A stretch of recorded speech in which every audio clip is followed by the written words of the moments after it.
Accused of stealing pet cat, officers grilled me 4 times. She said, surely to goodness they should be concentrating on burglars and muggers rather than wasting time with an old lady and a cat. However, owners Brad and Kathryn Doulton defended the police, saying their response was correct as 4-year-old Persian ragdoll Marley had been catnapped and kept inside for many nights.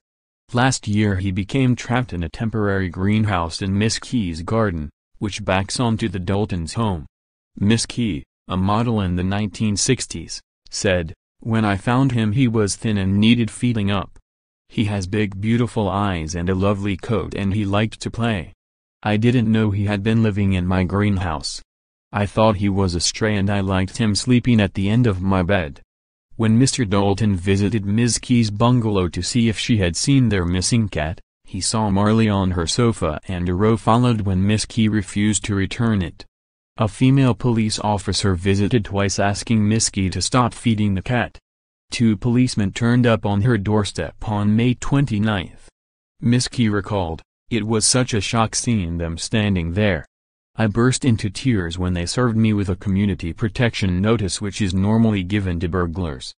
The whole situation was getting out of control. From that day I have had trouble sleeping. I've lost weight because I was frightened of going to court." The notice accused her of unreasonable behavior and said her conduct must stop immediately. She was ordered to not to allow another person's pet into her property, not to entice any animal not belonging to you and not to keep an animal overnight. She risked an £80 fixed penalty notice.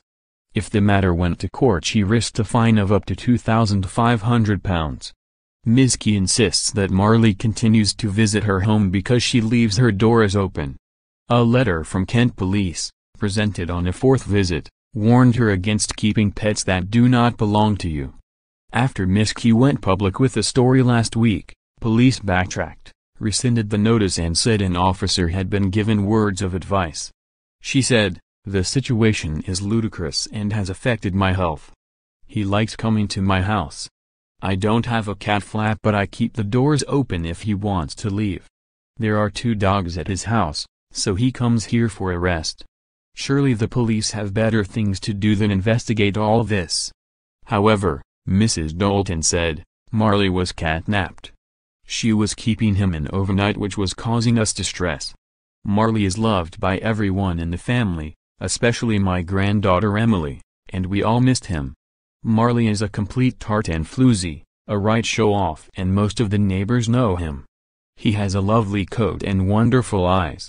I can see why people like him. I understand she is a lonely old lady but she should get her own cat. Mr. Doulton said, "When I went round to see her to get Marley back she said, 'You've left it too late, you are not having him back.' I said I wasn't going to argue on her doorstep and would seek legal advice. That is when I phoned the police.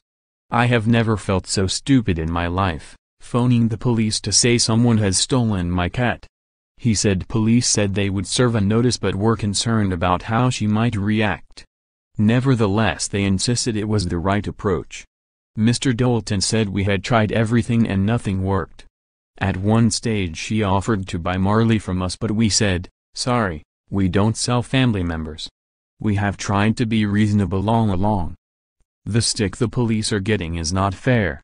The Doultons have an Alsatian and a pedigree Newfoundland and say both dogs get on well with Marley. Ms. Key says she will get her own cat in the autumn but in the meantime Marley is welcome to call. She added, "He has jumped into the garden at the back a few times in the past week or so. I have told the police I leave my doors open and if he walks in my home that is up to him." The Doultons have fitted Marley with a collar camera to monitor his roaming. Mrs. Doulton said, "We don't want him to disappear again,